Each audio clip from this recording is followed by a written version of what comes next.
তো নমস্কার বন্ধুরা, এই ভিডিওটি আপনাদেরকে স্কিপ না করে দেখার অনুরোধ রাখবো শেষ পর্যন্ত। এটা রায়গঞ্জে পৌঁছে গেছিলাম, অবশ্যই শুভজিৎদের বাড়িতে। দেখতে পাচ্ছেন যে উপর থেকে সেই চিত্রটা আপনার সামনে রেখেছে। ওদের বাড়ির একদম কাছেই আছে একটা সুন্দর মন্দির, সেই মন্দিরটা আপনাদেরকে দর্শন করায়।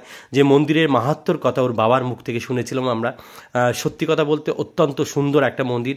আমরা পরিবারের সকলে এখানে কিন্তু উপস্থিত হয়ে গেছি। দেখতে পাচ্ছেন আমাদের পরিবারের প্রত্যেকেই প্রায় এখানে চলে এসেছি। আমরা অনেকটা দূর থেকে গেছিলাম, আর দূর থেকে গেছি আর মন্দির দর্শন করবো না সেটা তো হতে পারে না।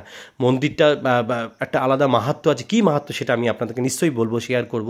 এখানে দেখতে পাচ্ছেন মা স্বয়ং যেখানে রয়েছে, এখানে পাশেই ঠিক একদম ঠিক পাশেই একটা শিবলিঙ্গর মূর্তি রয়েছে। আর এখানে একটা অদ্ভুত ব্যাপার, এই যে এই মন্দিরে কোনো চালা নেই, এবং এই চালা নাকি দিলে পরে যতবারই চালা দেওয়া হয় চালাটা উড়ে যায় বা কোনো কিছু হয়, সেই জন্যে ফাঁকা থাকে এই মন্দিরটা, একদম ফাঁকা।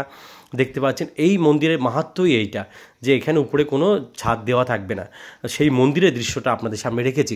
তো এবার গুটি গুটি পাই অবশ্যই যাব, কিন্তু সেই এটা মহাত্মা গান্ধীর মূর্তি দেখতে পাচ্ছি রায়গঞ্জে। এখানে পৌঁছে গেছে বিয়ের রিসেপশনে পৌঁছে গেছে। রিসেপশনের সেই ঢোকার মুহূর্তে দেখতে পাচ্ছেন, যে জায়গাটা ঢুকছি সেই ঢোকার মুহূর্তের সেই মুখের জায়গাটা দেখতে পাচ্ছেন। এখানে আমরা ঢুকে পড়লাম ভিতরে ফাইনালি। সেখানে মাম, শুভজিৎ এবং রয়েছে ভাইকে এবং রিমিকে দেখতে পাচ্ছেন, বোনকে দেখতে পাচ্ছেন এখানে, এবং আমাদের পরিবারের সকলে এখানে কিন্তু উপস্থিত আছে। প্রত্যেকেই বিয়ে বাড়িতে সবাই ক্যামেরা করতে ব্যস্ত থাকাটাই স্বাভাবিক। পলাশ মামা থেকে শুরু করে, পিয়া থেকে শুরু করে সবাইকে আমার ক্যামেরার মধ্যে দেখতে পাচ্ছেন। এখানে মেসমশাইকে দেখতে পাচ্ছেন এখানে রয়েছে।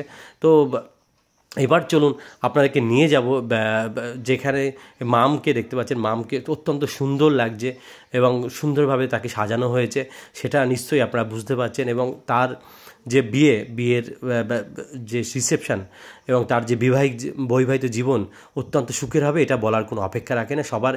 এবং উপর থেকে আমি এটা ক্যামেরা শ্যুট করেছিলাম, যেখানে হচ্ছিলো এটা রিসেপশন, যেখানে কাউন্টার করা হয়েছে, কাউন্টার করে সেই কাউন্টারে পানের একটা সুন্দর স্টল করেছিল। এটা দেখতে দেখতে সবাই ভিডিওটি লাইক, শেয়ার, কমেন্ট করতে ভুলবেন না।